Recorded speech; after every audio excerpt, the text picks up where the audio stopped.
మీరు కొత్త ఇల్లు కట్టుకుంటున్నారా? మీ ఇల్లుని తక్కువ బడ్జెట్లో హై రేంజ్ ఇంటీరియర్ డిజైన్ చేయించుకోవాలని చూస్తున్నారా? అయితే ఖచ్చితంగా ఈ వీడియో మీకోసమే.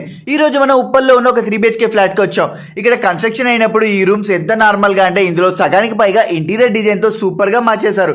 ఒక రకంగా చెప్పాలంటే కొబ్బరి మెట్ట బడ్జెట్తో బాహుబలి క్వాలిటీ ఇంటీరియర్ డిజైన్ చేశారు పార్దు ఇంటీరియర్స్ వాళ్ళు. మార్కెట్లో చాలా మంది ఇంటీరియర్ డిజైనింగ్ చేసే వాళ్ళు ఉంటారు, కానీ పైసలు పెట్టి మాత్రమే చేస్తారు. అదే మనసు పెట్టి ఇది మన ఇల్లు అయితే ఎట్లుంటుందో అలా చేయాలని చేసేది మాత్రం ఈ పార్దు ఇంటీరియర్స్ వాళ్ళు మాత్రమే. ఇంటీరియర్ మాడ్యులర్ వర్క్ లో వీళ్ళ వర్క్ వేరే level. Fall ceiling, PVC ceiling చేశారంటే హిమాలయాల మధ్యలో ఉన్నామన్న ఫీలింగ్ వస్తుంది. 3D ఇంటీరియర్ డిజైన్ చేస్తే ఇది నిజంగా ఉందా అన్నంత పర్ఫెక్ట్గా చేస్తారు. పూజా మందిరం కట్టారంటే గుడి మన ఇంట్లో ఉన్నట్టే ఉంటుంది. ఇంకా ఆడవాళ్ళకి ఇష్టమైన కష్టమైన ప్లేస్ కిచెన్. ఒక్కసారి కిచెన్ ఇంటీరియర్ పార్దు ఇంటీరియర్ వాళ్ళు చేస్తే లేడీస్ సీరియల్ చూడడం ఆపేసి కిచెన్లోనే ఉంటారు. అట్లుంటుంది పార్దు ఇంటీరియర్ వర్క్స్. ఇలాంటి మంచి వీడియోస్ కావాలంటే మన శ్రీ మీడియా మనని ఫాలో అవ్వండి. నేను మీ యాంకర్ రాహుల్.